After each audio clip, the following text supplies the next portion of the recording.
Hi everyone, my name is Julia and today I'm going to share with you some tips and tricks for working from home. Since the pandemic, I've definitely been leaning more into this freelance career. I'm very fortunate to have opportunities that allow me to work remotely. In fact, at the moment I am balancing 4 different contracts. So these past few months I've definitely figured out things that work for me and things that do not work for me, so that I can ensure, even on days where trust me, there are days that I do not want to get out of bed, I don't want to look at an email, I don't want to hop on a Zoom call, but there's been some things that I've incorporated in my routine, just these small daily actions to ensure that I can still do my best to show up as best as I can that day for my team, and for me, really. So I really hope that whatever I share with you, you'll take your own spin on it and hopefully incorporate it into your own routine so that you can start your day off on a good note and move towards your intention or goal that you set for the day. This intention could be wanting to feel more productive and get those things off the list, or it could mean that your intentions are to have a lighter, brighter, and more fulfilled day. So thank you so much for tuning in, and I hope you enjoy. So my first tip for you is to make your bed first thing in the morning. Because I live in a small studio apartment, if I leave my bed undone, the messiness is really distracting. It also becomes an invitation for me to crawl under the covers, which is definitely something that I'm trying to avoid when I know I need to work.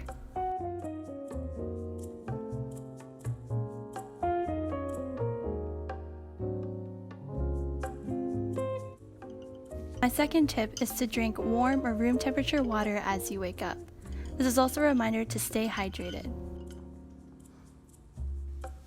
Tip number 3, do a morning self-check-in.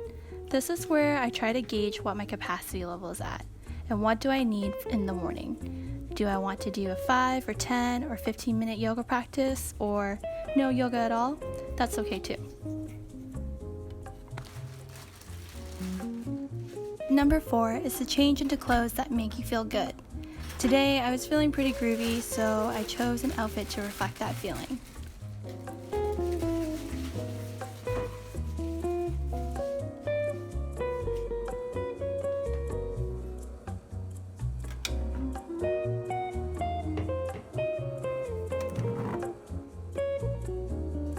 Tip number 5, make yourself a breakfast that you'll look forward to having. I always look forward to my morning coffee. It's now a ritual. I love making coffee using the French press that I got from my sister. And right now I'm in a bagels for breakfast kind of phase. So here I'm having bagels with leftover guacamole that I made the night before, as well as beet and dill hummus.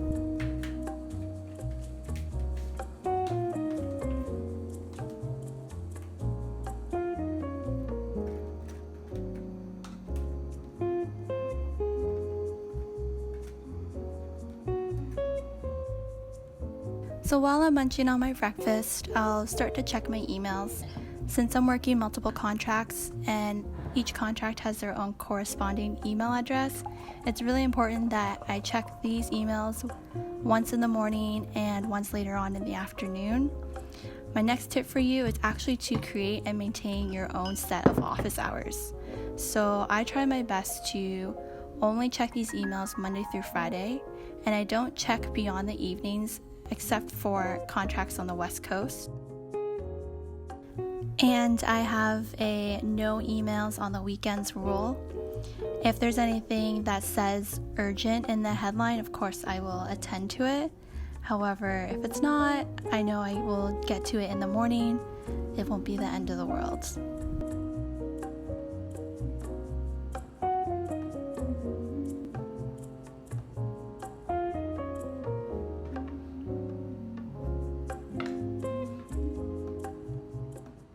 Since it's Monday, I always write out what my week will look like. I just use a sheet of computer paper and I color code to highlight which task is for what contract. I also use a Google Calendar to consolidate all of my Zoom meeting links, And I also keep a physical monthly calendar on my kitchen table so that I can see the entire month at a glance.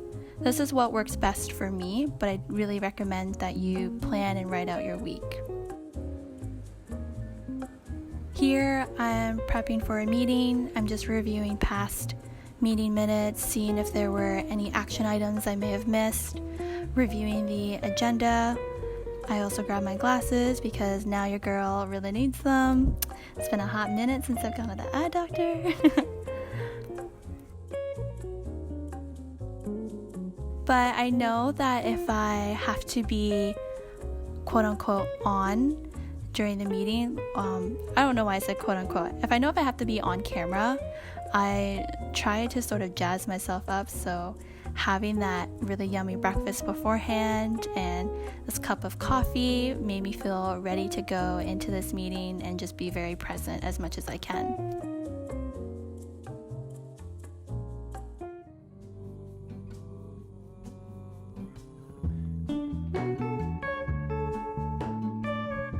Tip number 8 is to take a lot of breaks. So I do that by watering my plants or doing some silly dance move. It's always good to just get out of your seat, shimmy, move your body, play Motivate by Ariana Grande featuring Doja Cat. That's one of my favorite songs right now. And I'm so sorry y'all have to see my cheesy dancing. Sorry.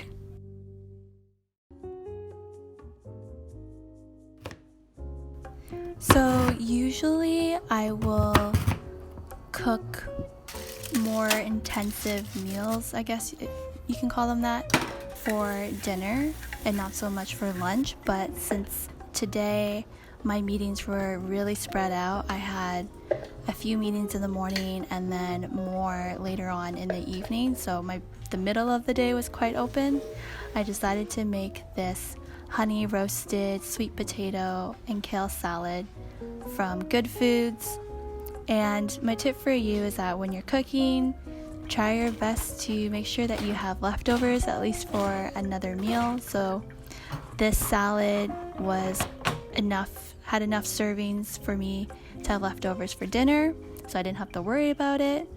And my other tip for you that my therapist told me about back when I did therapy, back when I could have access to therapy, recommended that I be as present and as intentional when I'm doing a task, whether that's cleaning or washing dishes or cooking.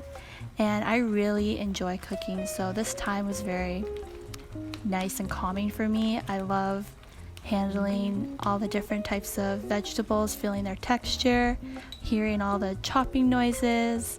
It's just really nice, and it also feels great to be able to cook something that I'm going to enjoy and that makes me feel good.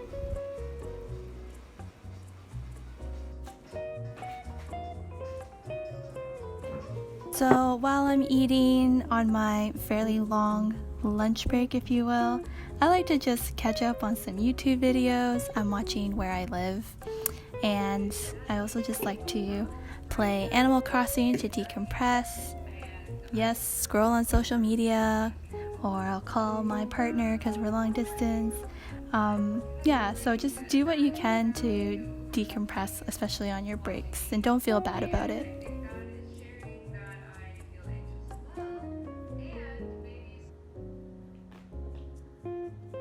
So tip number 12 is to switch up your workstation if you can. I decided to sit over by the couch, not sit on the couch, but sit on the ground instead. And it just allows me to have a change of scenery, so I really recommend that you do that too.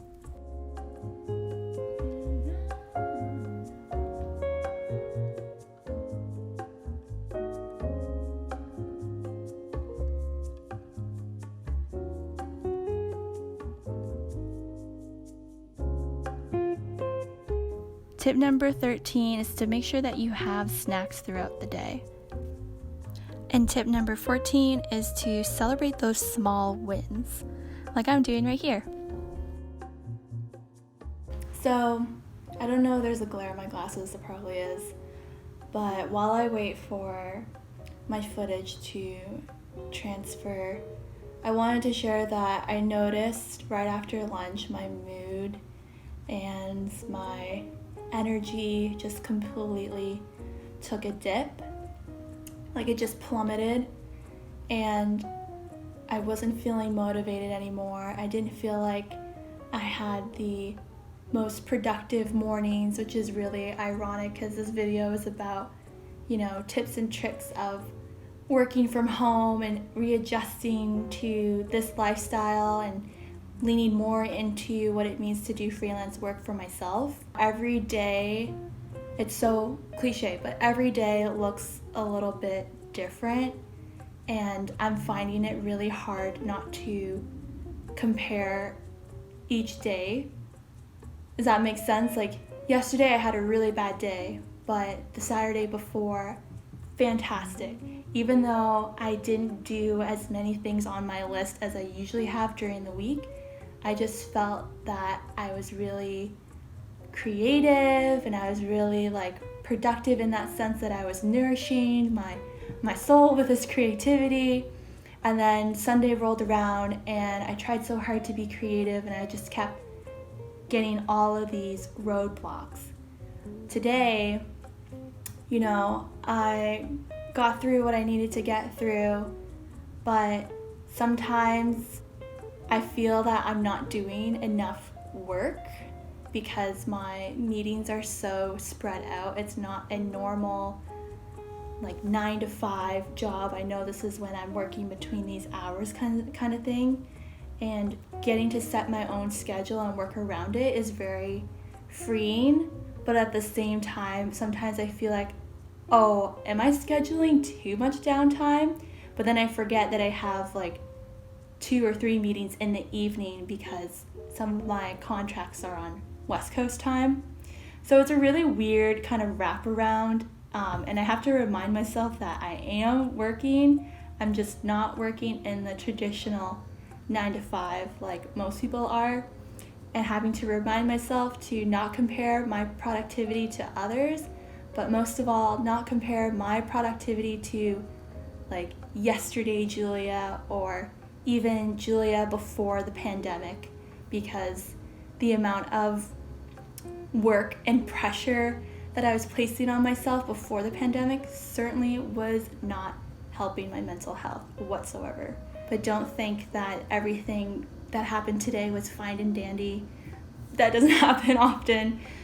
And I hope that you don't compare your day to my day. So I had quite a bit of downtime in between meetings. After preparing for them, I started to work on this video that you're watching right now. And when it's the evening and I have a bunch of Zoom calls, I actually end up using my iPad because I find that the camera quality and the lighting looks a lot better than compared to my MacBook Pro.